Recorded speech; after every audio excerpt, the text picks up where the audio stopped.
Yo, what's up kakamay? So, panibagong vlog na naman tayo ngayon. So, for today's vlog, syempre, alam niyo na, sit-down vlog ang gagawin natin. At, kita niyo naman yung background natin, may yellow dyan sa ano. So, nandito tayo sa home base at nakapag-vlog lang tayo this moment. Kasi kahapon wala, nabisi tayo sa ating delivery.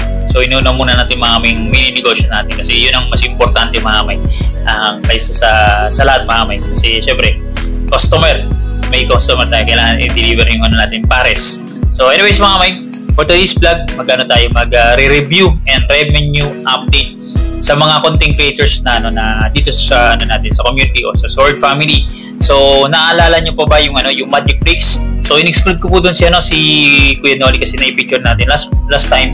So ang natitira, yun po ang i-discuss natin. So ngayon mga kamay, kumuha ko ng details sa isang social media platform which is yung Social Blade. Doon ko po kinuha ng details at mapapanood nyo po sa screen natin para masundan nyo po yung sinasabi ko. So, doon sa natitira mga kamay, randomly i-discuss natin at hindi na natin irarang. So, bahala na po kayo kung sinong pag na-discuss natin, tingnan ninyo kung sino number 1 sa ranking when it comes sa performance sa kanilang channel. So, titingnan natin mga kamay kung okay pa ba yung channel nila or hindi na makamay. So, yun nga, sa akin, nasa na ako, hindi na. Kasi inactive tayo last month. So, ngayon pala tayo naging active. Lalong-lalo makamay, year-end, per month, maganda yung kitaan when it comes sa RPM. So, depende kung maganda yung percentage of views ng kada content creator. So, anyways makamay, without further ado, umpisan natin sa unang vlogger. So, unang vlogger makamay, walang iba kundi si Kabugoy. Si Jeramil Perez mga kamay. Meron siyang 837 uploads. Total na po ito mga kamay. So, ang subscribers count niya is pumapalo na po ng 88.7k. So, ang video views niya is pumapalo na po ng 25,391,956 views. So, sa total na po ito mga kamay ng in-upload niya ni Kabugoy. So, ang monthly estimated earnings niya based dito sa Social Blade is nag-range lang po ng $11 up to 178. So, kung titingnan nyo mga kamay, yung estimated earnings niya, grabe. Sobrang drop. Hindi ko alam kung anong nangyayari sa channel ni Kabugoy. So, kumbaga ako nung tinignan ko, medyo siya, nag-lay low sa pag-upload. Tapos nung nag-vlog siya, nag-upload siya mga kamay, medyo subside din ng views. So, hindi ko alam kung anong nangyari. Kung saan siya naging busy, bakit hindi siya naging super active when it comes sa vlogging mga kamay. So, anyways, yun lang po mga kamay. Hopefully, makapag-upload ng tuloy-tuloy si Kabugoy sa kanyang channel. Kasi sayang mga kamay, 88k, hindi na po biro na subscribers ka. So, nandiyan lang yan. Yung iba natutulog. Pag yan nabuhay, ayos na ayos ang channel ng channel ni Kabugoy mismo. So, yun. Tutungo tayo sa number 2 na vlogger. Si Kabungot Official, si Paring Kabungot. So, meron siyang 1,144 uploads sa entire career niya. So, ang subscribers count niya is pumapalo na pong 105k. So, tumaas po. Alam niyo naman po na silver play button na holder na po si Kabungot. Nakuha niya na last time. So, ang video views niya is pumapalo na po ng 29,341,931 views. So, sa total uploads sa po niya sa kanyang channel. So, ngayon, yung estimated monthly earnings niya is pumapalo po ng $164 up to 2.6k dollars. Yan po pinakasagad mga kamay.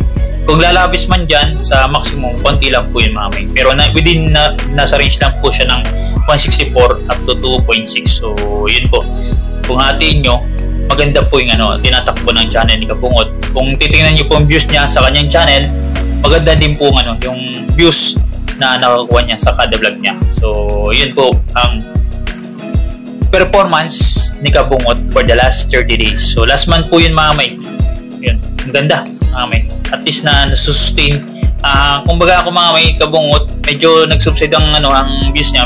Ngayon, naging maayos na naman. So, yun po takubuhan. Kasi wala naman kasi dito kung parang stability when it comes sa earnings sa Sokmed mami, lalo sa YouTube. So, ups and downs. So, yun. Pangatlong vlogger mga kamay, si Jokes MTV. Si By Jokes. So, meron siyang total uploads na 1,490 sa kanyang channel.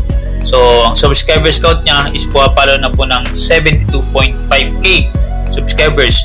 So, ang video views niya is pumapalo po ng 17,016,132 views. So, si Byjokes nasa Davao yata. At syempre, kung titingnan yung channel niya mga may, medyo nag-subside din. Kumbaga, parang nag-restart siya sa kanyang career sa kanyang YouTube channel. Pero anyways, ganun talaga mga may sa SOCMED.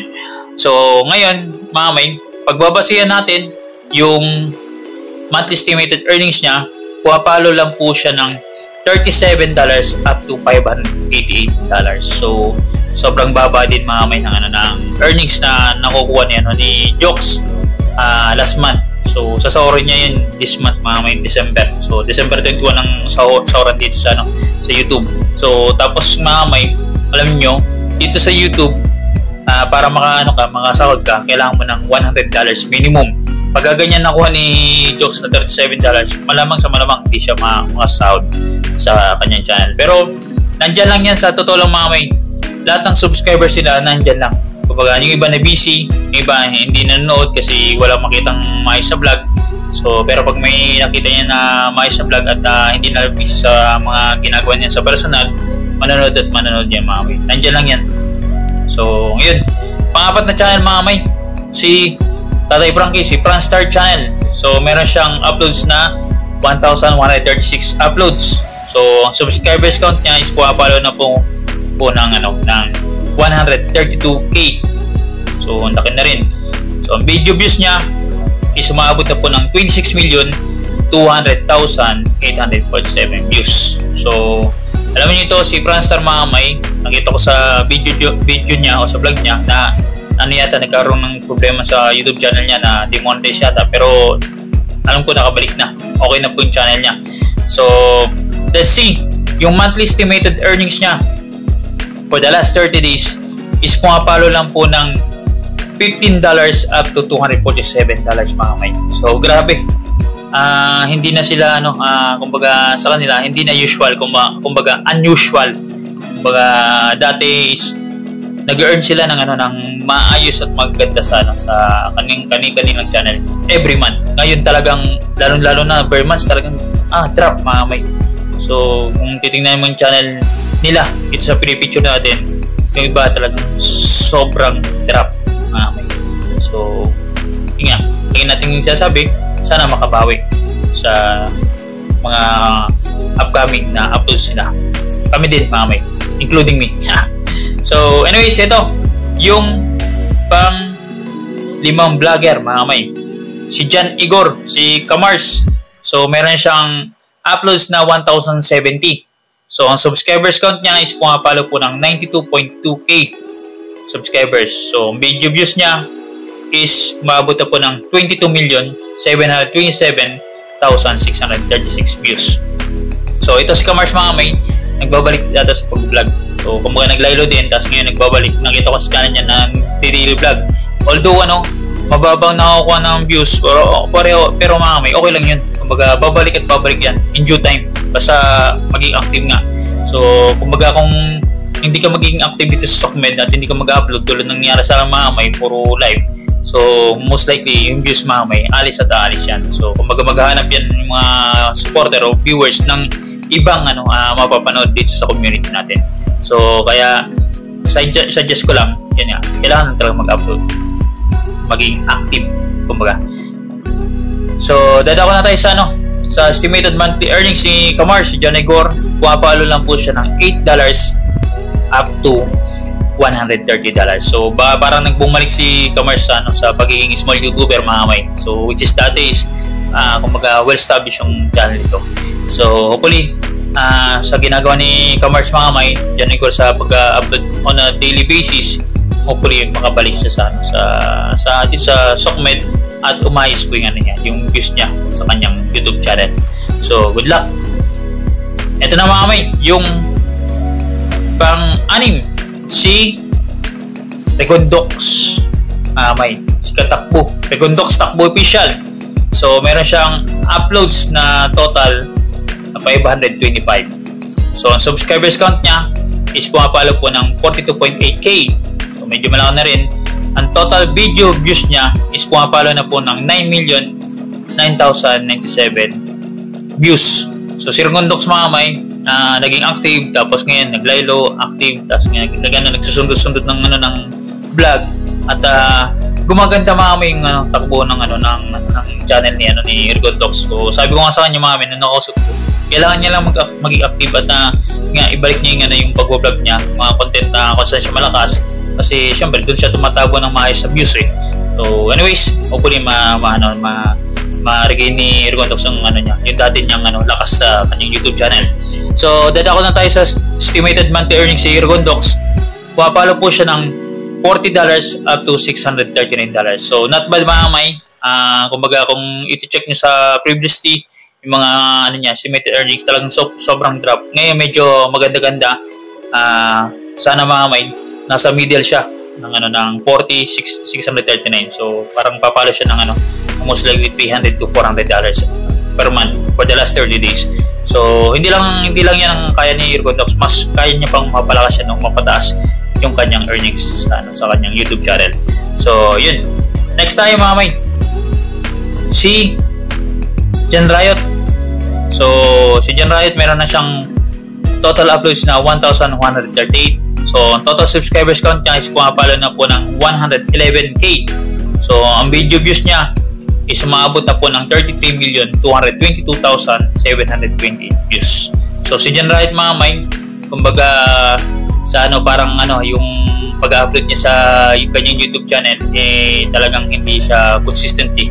Pag may time lang talaga pag-upload.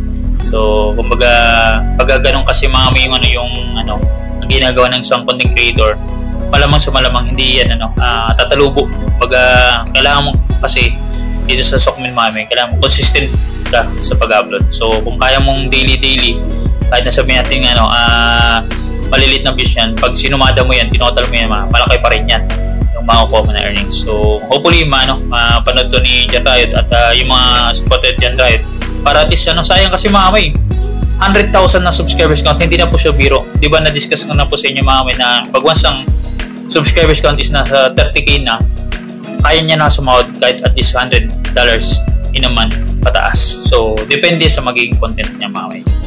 So anyways, yung estimated monthly earnings ni Jan Riot is pumapalo lang po ng $16 up to $261. So isa rin to mga kamay sa sobrang drop. Alam niyo naman po na well-established yung channel nito before. So ngayon talagang halos bumagsak sila at parang tumatapat lang sila sa mga small YouTuber na tulad namin mga kamay. So hopefully yun nga, magsabalikan yung ganda or ningning ng kanilang channel. So ito na mga kamay, yung pinakalas, syempre walang iba kundi si Boss Pablo, si Canuto TV. So meron siyang total uploads na 835 uploads. So ang subscribers count niya is pumapalo na po ng 111K, tulad sila ni Jan Riot. So meron lang tong difference siguro sa butal. So ang video views niya is pumapalo na po ng 25,481,343 views. So si Canuto mga kamay, most likely ito yung kumbaga sinakripisyo yung too much niya dati dahil sa challenge si Kangiti. So kumbaga very risky yun. Lagi ko sinasabi, very risky yun sa isang content creators na pwedeng kasi umalis yung mga viewers talaga. Kumbaga mag-subside ang yung views, pero talagang sinakripisyo ni Canuto for the sake na masuporta ang kanyang girlfriend na si Step Official Vlog, si Kangiti mga kamay, which is nagbunga siya ng maayos. So naging top 1 sa challenge at the same time sa Battle Champions, top 1. Kumbaga number 1 sa challenge yan si Kangiti. So nagbunga talaga yung sakripisyo ni Canuto. So anyways mga kamay, si Canuto is active ngayon sa kanyang channel at meron siyang ginawang Battle of the Monsters sa Team Aswang mga kamay, which is si Boss Alpok, si Boy JJ, tsaka si Chong Jebot yung kasali doon. Si Katuba excluded na kasi syempre ibang level na si Katuba. Kumbaga maganda naman tinatakbo ng views or vlog niya ni Katuba this bare months, lalo na nandiyan si yung niya minamahal. So kaya sana kay Katuba is yan na talaga maging maging forever. Huwag kayong gumaya kay Kanyen. So na naghihiwalay. So anyways mga kamay, Yung estimated monthly earnings ni Kanoto is pumapalo po ng $100 up to $1.6k. So maganda po yung performance ni Kanoto TV this per month. So kumbaga pasok na siya sa minimum 100. So kumbaga for sure or sureable na makakasahod siya ng $100. So pag makukuha niya pa yung 1.6k, mas malaki yun. Nasa 50,000 o almost 60,000 a month. Not bad mga may, sa isang content creator mga may, katulad natin or kung ako makakuha niyan, sobrang ganda niyan. So all in all mga may, kung susumada nyo dito, si Kanoto tsaka si Paring Kabungot lang ang maganda-ganda ang tinatakbo ng YouTube career as of this moment. So hindi natin alam next month kung sinong tatalubo or lahat sila is magiging maayos yung takbo ng channel. So yun lang po mga may. So lagi pong sinasabi ni Bidogs mga may dito sa ating channel na sa lahat ng mga content creators, syempre isa na rin ako doon na yun nga, in-advise ko lagi na monetize tayo. Syempre maganda yung yung mapaglanan nating time yung YouTube channel natin. Kumbaga mabigyan natin ng oras yung pag-vlog kasi nga sayang lalo monetize.